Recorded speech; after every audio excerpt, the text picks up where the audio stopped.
Thank you, and I'd like to welcome the Minister's stay to the House. I suppose I have to say at the outset that I'm disappointed that Minister Riley isn't here himself, because the issue that I want to raise relates to his own geographical area as well. But I will ask Minister State Perry to highlight the issues with him on my behalf. The issue that I want to raise, and the reason I've tabled this debate this evening, is to discuss the absolutely chaotic situation in relation to mental health services in the North Dublin area, which has resulted from a major shortage of psychiatric beds, from understaffing, and indeed from HSE policies regarding psychiatric referrals. There's currently a huge shortage of psychiatric beds in Dublin North. We have the lowest ratio of psychiatric inpatient beds per head of population in the entire country, at just 13.5 per 100,000. And Minister, if you're familiar with the area, you'll know that there's huge levels of social deprivation in the Dublin North area. There's huge demand increasing every day, as it is in other parts of the country, due to the toll that the recession is taking on people and the mental health distress that's resulting from that. As a result of the shortage of beds that we have at the current time, patients with psychotic disorders have had to wait up to 5 days in A&E and in medical wards on trolleys in Beaumont to be taken into the hospital and given an inpatient bed.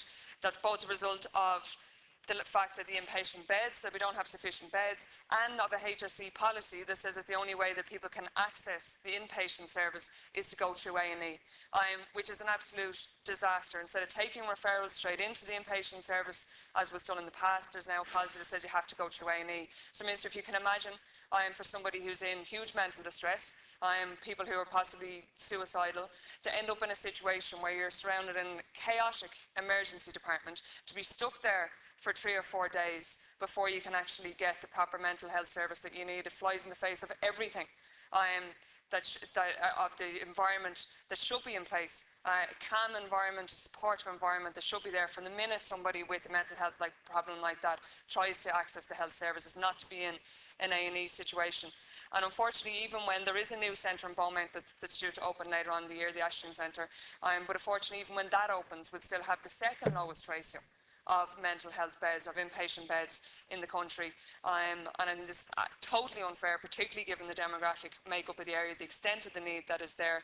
And I want to raise that issue with you today. I also want to raise with the Minister, and I hope that you will bring it to Minister Riley's attention, the crisis situation that's there at present as well in the community mental health service.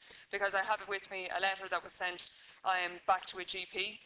It's the GP who originally tried to refer one of his patients to the Beaumont service, the psychiatric service in Beaumont.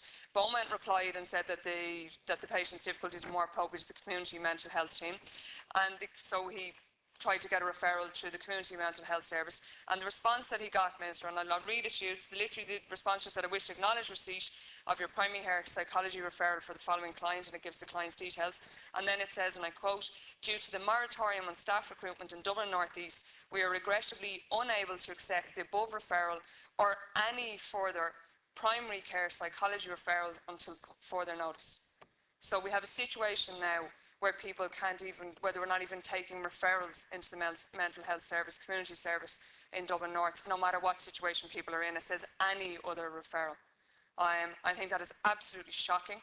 I think it's frightening given the level of distress, certainly that I deal with, and I'm sure, Minister, you've had people come to your clinics and you're aware of the pressures that people are under. I think it's really frightening that somebody who has a mental health problem and wants to access the service, we're always saying that we can't encourage people to actually avail of the support when they need it. These are people who want to access the service and can't get it. I think it's an absolute crisis, and I hope that with the reply that Minister Riley has given, you can indicate that some progress will be made on this issue.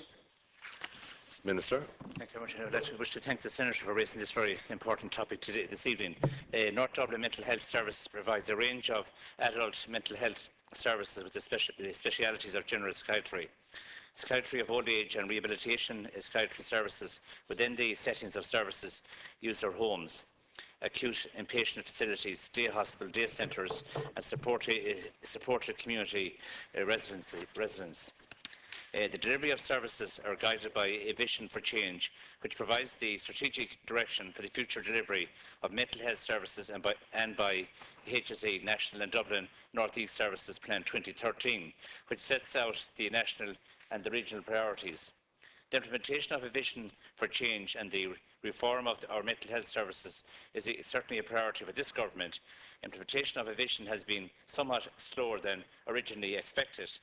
It has been delayed by a number of factors, including the changed economic context, constraints in the public spending, and the moratorium on recruitment. Nonetheless, a great deal of progress has been made with the accelerated closure of the old psychiatric hospitals and their replacement with bespoke new facilities better suited to modern mental health services. In 2012, a special allocation of 35 million was provided for mental health, primarily to further strengthen community mental health teams in both adult and children's mental health services to advance activities in the area of suicide prevention, to initiate the provision of psychological and counselling services in primary care, specifically for people with mental health problems, and to facilitate the relocation of mental health services users from institutional care to a more independent living arrangement in their communities. In line with the vision for change, 414 posts were approved to implement the 35 million package of special measures, which resulted in an additional 87 WTE posts and an additional 6 million provided to Dublin North East Mental Health Services. Budget 2013 provided for a further 35 million for the continued development of our mental health services, and over 470 additional staff will be recruited to implement these measures. HSE Dublin North East has been allocated an additional 104.5 WTEs and almost 7.3 million to progress the agreed objectives for the National Service Plan 2013 investment of 35 million in mental health. I acknowledge that the service is operating within a challenging environment and faces a number of critical issues in relation to acute inpatient bed capacity, staffing resources and infrastructure. However, the opening of the new 44 acute bed psychiatry unit at the Beaumont Hospital later this year will assist greatly in alleviating the current capacity issues which has been experienced by the service. The service has also recently benefited from the allocation of an additional 13 allied health professional posts as part of the Mental Health Investment Initiative to enhance the existing community mental health teams, and is awaiting the appointment of 10.5 clinical nurse posts under the National Clinical Programme, as well as the appointment of 3 nurses who are expected to commence on the graduate nursing programme in the next number of weeks. It is acknowledged that the mental health service in North Dublin does face a number of challenges. However, management and staff are working proactively to ensure that these issues are addressed and an efficient and effective service is provided. Thank you, Minister. Senator Farley, 1 minute. Thank you. Minister, on behalf of Minister Riley, so obviously you're limited in the information that you have, I have to say that I'm disappointed by the response the department has given you. I think it doesn't reflect the reality on the ground. It's stressing that, you know, a certain number of places a certain number of extra posts have been allocated. They've been in the pipeline for a long time. They're not in place yet. I just think it just doesn't reflect the urgency of this situation. There is an absolute crisis. It's an immediate crisis. We have people turning up looking for help day in, day out who can't get it.